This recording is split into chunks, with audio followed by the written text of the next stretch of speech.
Docker is a super powerful tool that enables us to automate the deployment of applications inside lightweight, portable containers.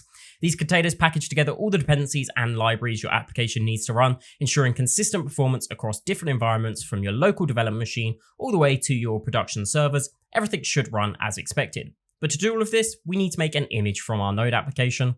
And as well as this, a lot of the apps that we build rely on other services like databases. So I'll look at how we can use Docker Compose as well to help us deploy out our multi-container setups as well. So to get started here, I've got a URL shortener demo project. Now this is built using Fastify, Express, and Node.js. Obviously you can follow along if you have your own Node.js project. All of these steps should be the same, but if you want this demo project, you can go ahead and clone it from our GitHub. I'll leave a link to this in the description down below. The first step to Dockerizing anything is going to be to make sure that it actually runs and that it's working on your local environment. If you've cloned our local project, there's actually a couple steps that you will need to take. And I'll leave a link to a blog post as well that's going to demo these with setting up the demo project here.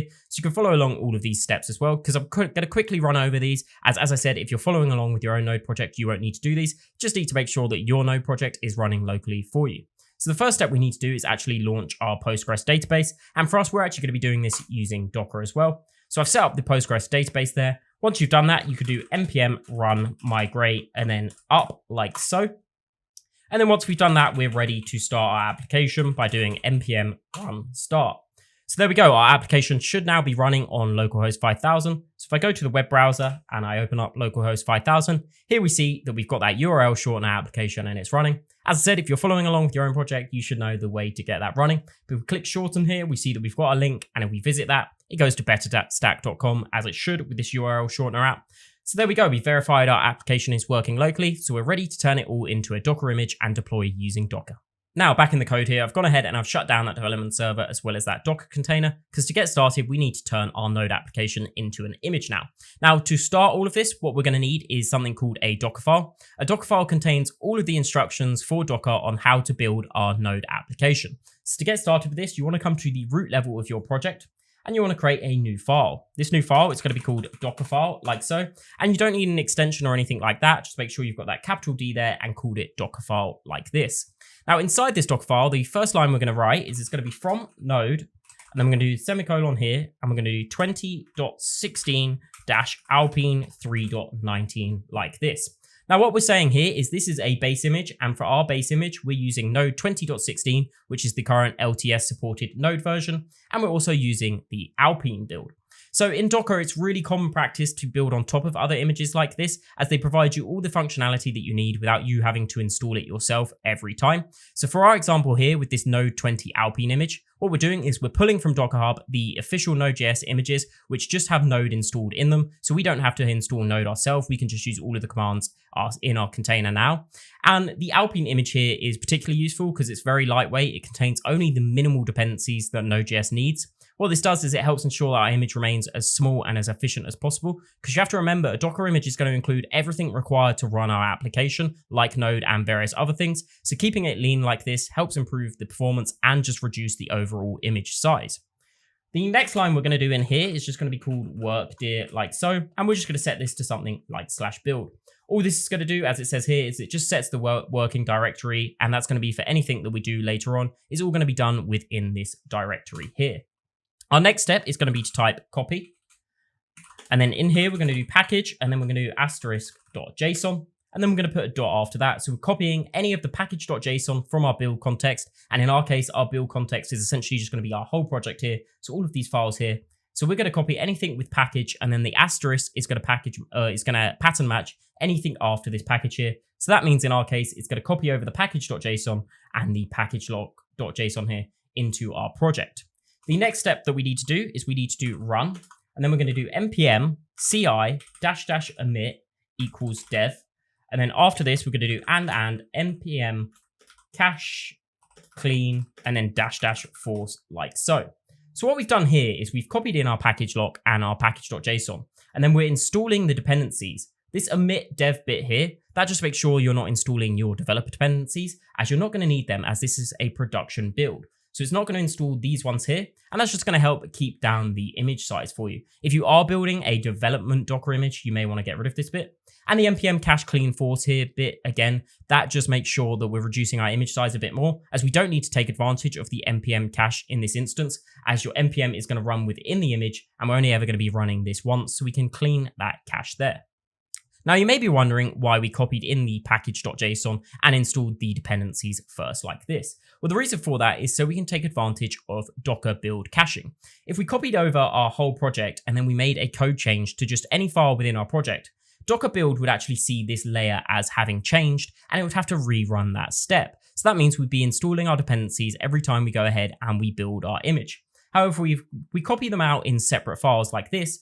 This is only going to reinstall our dependencies if we change something in the package.json or the package.lock.json, which typically only happens if you've installed a new dependency. So if nothing has changed in the package.json or package.lock.json, Docker's going to see if you run a build again, that it's done this build once before and nothing has changed since then, and it's just going to use its cached version of that build there.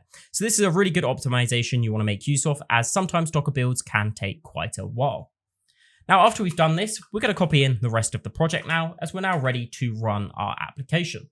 So once we've copied that over, the next line we're going to do as well, though, is expose 5000. Now, this 5000 port is relevant to me, and that was the port that my application's running on. But you're going to want to expose the port that your application is running on. So that could be 3000 or something else. It doesn't matter too much if you miss this expose here, as later on when you do the run command, you can also publish and expose a port from there as well. And you'll see that a bit later.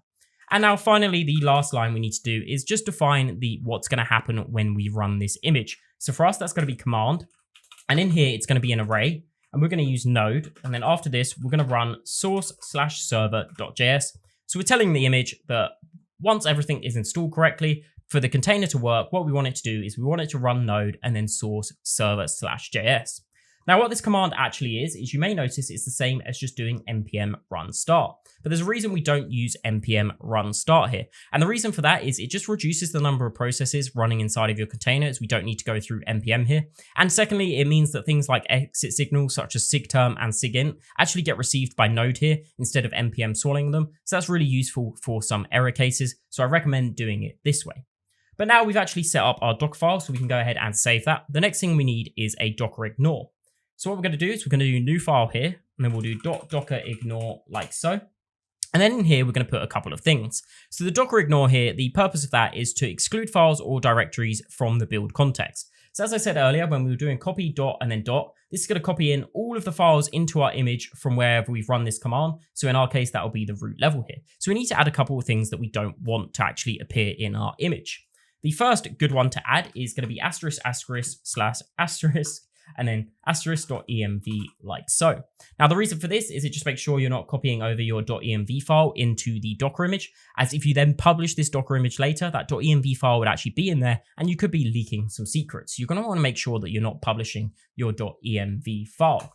The next one we can add as well is just ***, and then node_modules like so. And then we can also add .git/ like so. So these are some common ones. Essentially, you don't want to include any of your Git files in there, as it's just not needed. You don't want to include your node modules folder in there, because that you are installing them within the image here. So this would be a wasted folder and wouldn't be needed. And this is going to help reduce some of that image size. And again, that .env is just for security practices there. So we can go ahead and save that dockerignore as well. Once we've got all of this done, we're actually ready now to build our image, and we can start to deploy our container with our application in it. So to do that, just come over to your terminal, and once you're inside of your project's directory, so at the same level where we put this Dockerfile and this dockerignore, you're going to want to write docker build and then put a dot, and that just means that we're going to run the build context and everything from this folder here, so from our fastfile URL, and that's going to pick up the Dockerfile for you within this structure. The next bit we're going to do is -t, and this is just going to stand for the tag, so it's pretty much going to be your application name. So for us, it's going to be URL shortener. Worth noting here, you can actually add some versions after this with a colon like so. But if you leave it blank, it will essentially be the same as doing this /latest or :latest like so. But we're going to leave that blank, so we have it just by default. It will just be the latest. So if you go ahead and hit enter on that, you'll see it's going to run through all of the steps of your Docker build here. So you can see it actually cached some of mine as I've run this before, but you can see it's copied over each step. It's done the run, install the dependencies, and eventually you should have your image built. You can verify this by doing docker image ls. And what we see there is we've got that URL shortener image now built, and that was created 14 seconds ago. So we can go ahead and start to run this now. So to run this image that we just built, we're going to stay in the terminal here. What we're going to do is we're going to write docker run. I'm going to do --rm like so. And then I'm going to do --name, and I'm just going to give this a name. This is a name for the container and not the image. So we're going to do URL shortener and then maybe -app. And the next thing we're going to do is we're going to do -p or --publish. For us, we're going to do 5000, as again, that was the port that my application was running on. You're going to want to change this to whatever port you were using and whatever port you exposed. And then after this, we're going to put the image name that we just created. So for us, that was URL shortener like so. So change that to whatever you just named your image with that -t tag command there. Once we hit enter on this, I'm actually going to see some errors here, as I want to show you some common sort of pitfalls that you fall into when running a Docker application. But for your Node app, if it was quite a simple one, this may just work and you may just have the container running and you can visit it on localhost and whatever port you put. If I go ahead and run this here, so this first error here is actually complaining that it can't read our env values. If you remember earlier, we actually excluded that .env file from the image. So we need to go ahead and give our container those environment values that we have in our .env. To do this, all we need to do is bring back the command that we just ran. But instead of that, what we could do after the publish here, we can do --env-file, and then you do /. And then env. So we just point it to wherever our env file is. Now if we hit enter, we should get another error. This error here is related to the database that we need. As I mentioned at the start of this video, my project here was built with a Postgres database in mind, and we need to connect one to the application. This is a really good time to set up a Docker network if we have other services that our application relies on, and we want to use them within Docker. So we can create a Docker network by doing docker network create. Then we can give it a name like URL shortener or anything friendly that you're going to remember. So now that we've done that, the other thing that I need to change about my Postgres setup is in my .env, I actually changed the Postgres host to equal localhost here. This is no longer going to work within a Docker network, as localhost is just going to refer to the container itself. To use a Docker network, we can actually change the Postgres host or the URL to just the container name that we're going to use. So in the command here, what I've set is I've set the name of whatever container I'm running to URL shortener db. So Docker actually, when we're using a Docker network, allows us to use the container names as essentially that endpoint or that URL. So we can change this here to URL shortener.db, and I can go ahead and save that here. The next thing that you'll need to do is if you're running a container like this, we're going to want to add an option at the end here to just do --network. And then after this, we're going to give that the network name that we just set up. So for me, that was URL shortener like so. If I hit enter on that now, my database should spin up. And we're going to need to do the same thing with the command that we just set up as well here. So after the .env bit that we just configured, we're going to do --network like so. And then for that, we'll give it URL -shortener again, like so. If I hit enter on that, you'll see that our application is now up and running. Now, over on the website here, you'll see localhost 5000 isn't actually loading, despite the fact the container here says that everything is spun up correctly and all of these log messages look the same. So this is sort of the final catch that you may need to look out for. Many times you use localhost or 127.0.0.1 to run your application. If we leave our app on this, we won't be able to access it outside the Docker container, even with the port exposed. To fix this, we actually need to use 0.0.0.0. This means it binds to every available address on your Docker host. And since we're using Fastify, we need to go and change our server.js. So again, if you're using a different Node project, this may not happen to you, but it's a common catch to watch out for if you're using something like Express or Fastify here. So we go into our server.js, you'll see that our app is listening just on the port at the moment. Now, by default, Fastify like this listens on, as I said, that 127.0.0.1. So we need to change this to actually use 0.0.0 instead. So to do that, we're just going to add a key to this object. That's going to be called host, and then we'll do 0.0.0.0 like so, and then fix that there. But now that we've made a code change, we actually need to rebuild our Docker image. So if I now Control-C out of what we've got here, and then I go back to the docker build command that we had earlier. So we go through all of these commands that we created. Docker build -t URL shortener like so. And then if I go ahead and run this all again with that command that we just used, everything should be running. And if I go to the browser now and hit reload, you'll see that our application is working like it was at the start, but we're now completely on Docker. So now that we have all of our images and our containers running, you may have noticed something, which is that these commands are becoming quite verbose to run. So we've got this one that we have to remember here, and especially if we want to run our database, we have to run this long command here. Now you may be reaching for a shell script to automate all of this, but there's a really cool service we can use from Docker called Docker Compose. This is a great tool for defining and running multi-container applications, and it's a massive time saver for your deployment and development. And it also means that you can actually commit into Git the setup of your application. So if it changes over time, you can go back and you know the commands that you use to run the application. To get started with this, at the root level of your project, you want to define a file called docker-compose.yml. So to get started in here, what I'm going to do is I'm going to paste in some values, and you can go ahead and get these from our blog post as well. But obviously, it'd take a while to write all of these out in the context of this tutorial, but let me just go through what these mean. So your first line here is you have these services, and this is going to define the containers that you want to spin up essentially. So for my application, as I said, it was this app and it was Postgres. If you were just following along with a simple Node app, you'd pretty much just have this app one up here. Then in here, what we do, because we have a Dockerfile in our build context here, instead of specifying an image name, I actually specify that it can do build and then from the context of our application here. Because we're going to be running this Docker Compose command and this Docker Compose file from the root level of our directory, we could just say build and then context dot. And what this is going to do is go ahead and build this Dockerfile and this image every time that we need to spin this app up. If we specify -- build, or it's just going to use the local image that it knows is attached to that Docker image. Next thing, obviously, we've got that container name. Again, this is going to be pretty much just translating some things we had in our command to run into a nice YAML format up here. Next, we've got those ports. The next thing we do is we define our environment values. And again, we can actually define these now in a nice way and make sure that we know which ones are going in. And then you can also pass it the env file as well. What we've got here is we've got the depends on. This is actually a really cool step if you have a multi-container setup. Because we don't want our application here to run until we've got our Postgres database up, what we could do is we could say this depends on, and then it depends on our Postgres service and the condition of this reporting a service healthy. And this relies on health checks, which I'll show you in a bit. And the last thing here, again, just a translation from the command, is that network to be URL shortener. So in the Postgres one, it's going to be pretty similar. But as I said, since we were using that Postgres Alpine image, which just comes from Docker Hub, we don't need to do a build or anything like that. We just get the image and that will go ahead and get it from the Docker Hub. Similar thing for the container name here and the env file and the environment values.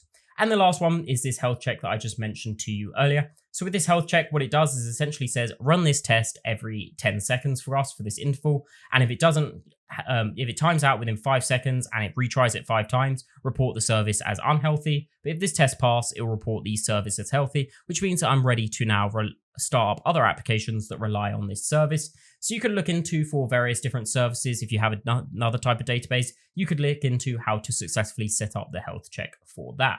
The last thing we do as well is we define the volumes. This one here was for Postgres. Again, if you're using your own node setup, you probably won't have one if it was a simple application. And the last thing is we can define our network here. So with all of this done, as I said, we can now go ahead and commit this docker.compose file as well. So if we maybe made a load of changes or we wanted to roll back, we can see exactly how we've started it.